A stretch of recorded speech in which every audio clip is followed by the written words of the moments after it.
સમાચારમાં આગળ વાત કરીએ તો એલન ઇન્સ્ટિટ્યૂટની અમદાવાદ ખાતેની બ્રાન્ચ પર મંતવ્ય ન્યૂઝ પહોંચી ગયું છે। સતત એલનના કાળા ધંધાનો અમે પર્દાફાશ કરી રહ્યા છીએ ત્યારે અમદાવાદમાં પણ નારણપુરા સ્થિત ઇન્સ્ટિટ્યૂટ છે તેના પર મંતવ્ય ન્યૂઝ છે તે પહોંચી ગયું છે। સાથે જ કૌભાંડ અંગે સવાલ કરતા સ્ટાફ છે તે મોઢું છુપાવતો જોવા મળ્યો।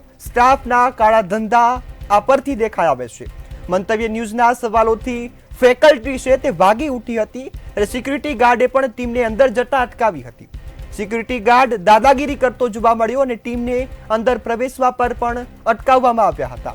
મંતવ્ય ન્યૂઝના કર્મીઓને બહાર કાઢી અને રૂમને લોક કરી દેવામાં આવ્યો। નારણપુરા સ્થિત ઇન્સ્ટિટ્યૂટ પર મંતવ્ય ન્યૂઝની ટીમ પહોંચી ત્યારે આ પ્રકારની સ્થિતિ જોવા મળી। ત્યારે અમે જ્યારથી કૌભાંડ અંગે સવાલ પૂછવામાં આવ્યો ત્યારે સ્ટાફ મોઢું છુપાવતો જોવા મળ્યો। જો કોઈ પણ પ્રકારનું કૌભાંડ નથી આચર્યું તો પછી તમે મોઢું કેમ છુપાવો છો? તમારા કૌભાંડનો હવે પર્દાફાશ થયો છે અને કૌભાંડ ખુલ્લું પડી ગયું છે। આ જ મુદ્દા પર વધુ વિગત સાથે એલન ઇન્સ્ટિટ્યૂટની બ્રાન્ચ પરથી કિંજલ બોરીસા લાઈવ જોડાયા છે। જી કિંજલ, કેવી પ્રકારની ઘટના બની તમારી સાથે?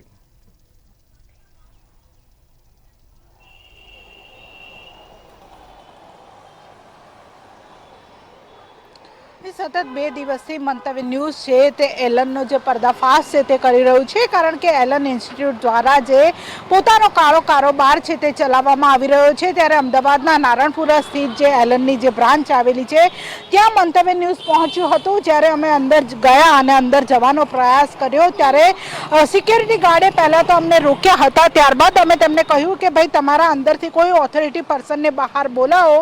ત્યારબાદ પણ તેમણે કોઈને પણ બહાર ન બોલાવ્યા અને ત્યારબાદ જ્યારે મેં અંદર જવાનો પ્રયાસ કર્યો ત્યારે પણ આ જે એલન કેરિયર ઇન્સ્ટિટ્યૂટ છે તેના સિક્યુરિટી ગાર્ડે કેમેરામેનને પણ રોકવાનો પ્રયાસ કર્યો।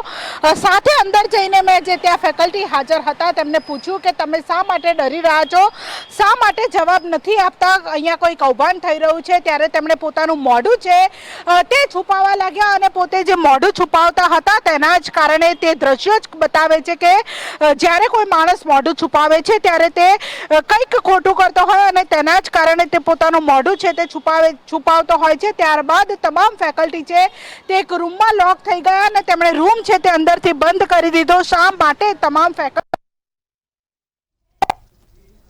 સતત જે મંતવ્ય ન્યૂઝ છે તે એલનનો પર્દાફાશ કરી રહ્યું છે। જે કૌભાંડ કરવામાં આવે છે, કરોડો રૂપિયાનો કાળો કારોબાર એલન દ્વારા ચલાવવામાં આવી રહ્યો છે। સાથે જે સરકાર દ્વારા પણ કોઈ પણ પ્રકારની જે તેને રોકવાનો પ્રયાસ નથી કરવામાં આવી રહ્યો, કોઈ પણ તપાસ કરવામાં નથી આવી રહી। ત્યારે અલગ અલગ બ્રાન્ચ ઉપર આજે વહેલી સવારથી જે એલનની જેટલી પણ બ્રાન્ચ છે ત્યાં મંતવ્ય ન્યૂઝ પહોંચી રહ્યું છે। ત્યારે અત્યારે બેસેલા છે જે ચોથા માળે જે એલનનું જે ઇન્સ્ટિટ્યૂટ છે ત્યાં અત્યારે પણ જે સ્ટુડન્ટ છે તે ભણી રહ્યા, પરંતુ શા માટે જે ડમી વિદ્યાર્થીઓ અહીંયા બેસાડવામાં આવે છે? કારણ કે ડમી વિદ્યાર્થીઓને તેઓ ભણાવતા હોય છે અને કરોડો રૂપિયા, લાખો રૂપિયાની ફી છે તે ઉઘરાવતા હોય છે। ત્યારે સવાલ પૂછવામાં આવ્યો ત્યારે જવાબ આપવામાં નથી આવતો।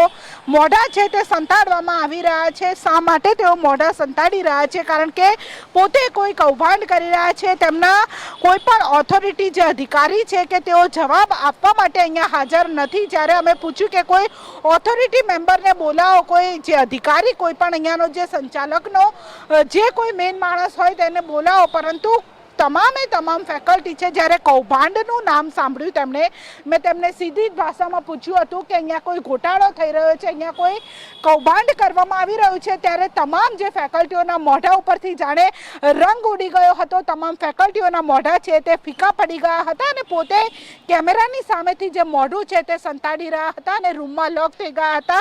સહયોગી સુમન પણ આપણી સાથે હતા, તેમની સાથે પણ વાત કરીશું। સુમન, જ્યારે અંદર જવાનો પ્રયાસ કર્યો કેવી રીતે ફેકલ્ટીઓએ મોઢા સંતાડ્યા હતા?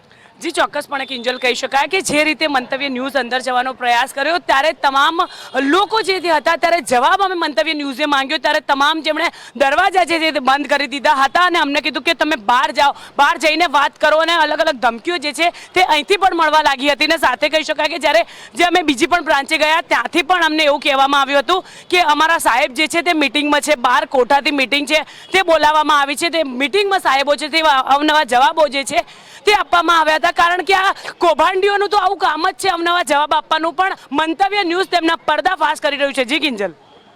એટલે સાચી વાત છે, સતત 2 દિવસથી મંતવ્ય ન્યૂઝ છે ત્યાં મુહિમ ચલાવી રહી છે. એલન જેવા ઇન્સ્ટિટ્યૂટની સામે અમે જે મુહિમ ઉપાડી છે અને તે મુહિમ જ્યાં સુધી રંગ નહીં લાવે ત્યાં સુધી આ મુહિમ છે તે બંધ નહીં થાય, કારણ કે આવા કૌભાંડી ઇન્સ્ટિટ્યૂટ ધમધમી રહ્યા છે. અને આ કૌભાંડી ઇન્સ્ટિટ્યૂટમાં જ્યારે બાળકો છે તે પણ અત્યારે અહીંયા ભણવા આવે છે અને તેમને મસ્ત મોટી જે લાલચ છે તે પણ આપવામાં આવે છે. ઝી નીટના બહાને તેમને અહીંયા એડમિશન આપવામાં આવે છે, પરંતુ તમામ વર્ગના વિદ્યાર્થીઓ હોય છે તેમને શાળામાં નહીં જવાની લાલચ છે તે આપવામાં આવે છે અને તે લાલચે તેમનું એડમિશન અહીંયા કરાવવામાં આવે છે. પરંતુ જ્યારે અમે અહીંયા પહોંચીને તેમને કહ્યું કે તમે ઓન કેમેરા નહીં તો ઓફ કેમેરા પણ અમારી સાથે વાત કરો, પરંતુ તેઓ કૌભાંડી હતા અને કૌભાંડ છુપાવવાને કારણે તેમણે છે તે સતત મારે વોચ કરી રહ્યો છે. એટલે કે હું કે મંતવ્ય ન્યૂઝ કોઈનાથી પણ દબાવવાનો નથી, કારણ કે અમે સાચાની સામે સવાલ ઉઠાવવાના છીએ. કારણ કે અમે સાચાની સામે સવાલ ઉઠાવવાના છીએ, કારણ કે આ જે કૌભાંડ છે અમે સ્ટિંગ ઓપરેશન કર્યું છે અને તે સ્ટિંગ ઓપરેશનમાં એલનનો જે કાળો રોલ છે તે પર્દાફાશ થઈ ગયો છે. એલનની જે કાળી કમાણી છે કે કેવી રીતે તેઓ વાલીઓને અને જે વિદ્યાર્થીઓને છેતરીને જે પૈસા ખંખેરવાની કામગીરી કરે છે. હાલ તો જે એલનની જે થલતેજ સ્થિત જે બ્રાન્ચ છે ત્યાં કોટાથી જે સાહેબો છે તે આવ્યા છે, મીટિંગ કરવામાં આવી રહી છે. અરે પણ સાહેબ, મીટિંગ શા માટે? અત્યાર સુધી તમે જે લાખો રૂપિયા વાલીઓ પાસેથી પડાવ્યા, શિક્ષણના નામે ત્યાં જે ધંધો ઊભો કર્યો છે, એલન જેવી ઇન્સ્ટિટ્યૂટ ધમધમી રહી છે અને ત્યાં શિક્ષણને વેચવામાં આવી રહ્યું છે. કારણ કે શિક્ષણ એ એક જ્ઞાનની વસ્તુ છે, શિક્ષણ આપવાની વાત હોય અને સરકાર છે તેને પણ અમે સીધો સવાલ કર્યો હતો ત્યારે શિક્ષણ મંત્રી પણ પોતાનો જવાબ નથી આપી રહ્યા. એટલે કે આ એલનના તાર છે ગાંધીનગર સુધી પહોંચતા હશે, શિક્ષણ મંત્રી સુધી પહોંચતા હશે અને તેમને જ કારણે જે આ એલન છે તે ફૂલ્યું ફાલ્યું છે. એલનના હાલ જે અત્યારે પણ જે એક ફેકલ્ટી છે તે અહીંયાથી જઈ રહ્યા છે, તેમને પણ પૂછવાનો ટ્રાય કરીશું કે તેઓ પણ ત્યાં હતા કે કેમ, કે તમામ જે અત્યારે પણ જે એલનના સિક્યુરિટી છે તે પણ અહીંયા નીચે બેસેલા છે અને જે તેમને જે ઉપર જે મેસેજ છે તે પાસ કરી રહ્યા છે. પરંતુ શા માટે એલનના કોઈ પણ ફેકલ્ટી છે તે જવાબ નથી આપી રહ્યા? જ્યારે તેમને સીધો અને સ્પષ્ટ એક જ સવાલ કરવામાં આવ્યો હતો કે અહીંયા કોઈ પણ પ્રકારનું કૌભાંડ થાય છે કે નથી થતું, અને આ સવાલ પૂછતાની સાથે જ તમામ જે ફેકલ્ટી છે તે આમથી તેમ થવા લાગ્યા, પોતાનું મોઢું છે તે છુપાવવા લાગ્યા. પણ શા માટે તમારે મોઢું છુપાવવું પડે છે? જો તમે કોઈ કાળા ધંધા નથી કરી રહ્યા તો શા માટે તમારે મોઢું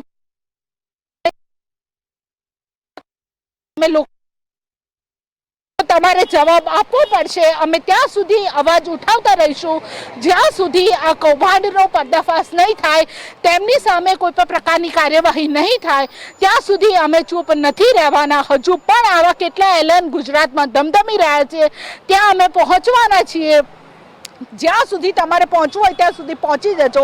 અમે અમારો અવાજ છે તે બંધ નહીં કરીએ, કારણ કે શિક્ષણનું ધામ છે અને શિક્ષણના ધામમાં આવા ગોરખ ધંધા અમે નહીં ચલાવી લઈએ. અમે તમને ઉજાગર કરીને રહીશું. તમારે જ્યાંથી તમારા જે સાહેબોને બોલાવવા હોય તે બોલાવી લેજો. અમે ધાક ધમકીથી ડરવાના નથી, કારણ કે અમે જે સ્ટિંગ ઓપરેશન કર્યું અને તે સ્ટિંગ ઓપરેશનમાં એલનના જે કાળા ધંધા છે તે કેદ થયા છે અને ત્યારબાદ જ જ્યારે આજે પણ સીધો સવાલ પૂછવામાં આવ્યો કે કોઈ કૌભાંડ થાય છે કે કેમ, ત્યારે તમામ લોકો જે મોઢા છુપાવ્યા તે જ બતાવે છે કે એલન એક મોટું કૌભાંડી ઇન્સ્ટિટ્યૂટ છે કે જે છોકરાઓને તો છેવરે જ છે, મા બાપને પણ છેવરી રહ્યું છે, પોતાના વાલીઓ પાસેથી જે પૈસા છે તે પણ છંછેડે છે અને તેના જ કારણે છેક જે આનો આખો જે લીરો છે તે છે ગાંધીનગર સુધી પહોંચતો હશે, ગાંધીનગર સુધી પણ હપ્તા જતા હશે અને તેના જ કારણે હાલ જે શિક્ષણ મંત્રી છે તેમણે જવાબ નથી આપી રહ્યા. પરંતુ અમે ચૂપ નહીં બેસીએ. અમે તમારો જે પર્દાફાશ છે, આ કાળો કારોબાર છે તે અમે બંધ કરાવીને જ રહીશું. રાજ્યમાં ઠેર ઠેર જે આવી શિક્ષણના નામે જે હાટડીઓ ચાલી રહી છે તે અમે બંધ કરાવવા માટે આ મુહિમ ઉપાડી છે. તે મુહિમ આજે નહીં તો કાલે રંગ લાવશે અને આવી જે હાટડીઓ શિક્ષણના નામે ધમધમે છે તેને અમે બંધ કરાવીને રહીશું. જી બિલકુલ કિંજલ, સંપૂર્ણ માહિતી બદલ આભાર. હાલ જે પ્રકારના એલનના કાળા ધંધા હવે સામે આવી રહ્યા છે ત્યારે અમદાવાદના નારણપુરા સ્થિત ઇન્સ્ટિટ્યૂટ પર મંતવ્ય ન્યૂઝની ટીમ પહોંચી તો તેમની સામે દાદાગીરી કરવામાં આવી. સવાલ પૂછ્યો તો સ્ટાફે મોઢું છુપાવ્યું છે. અરે ભાઈ, તમે કોઈ કાળા ધંધા નથી કરતા, કંઈ ખોટું નથી કરતા તો તમારે મોઢું કેમ છુપાવવું પડે? તમે જો સાચા હોય તો સવાલનો જવાબ આપો.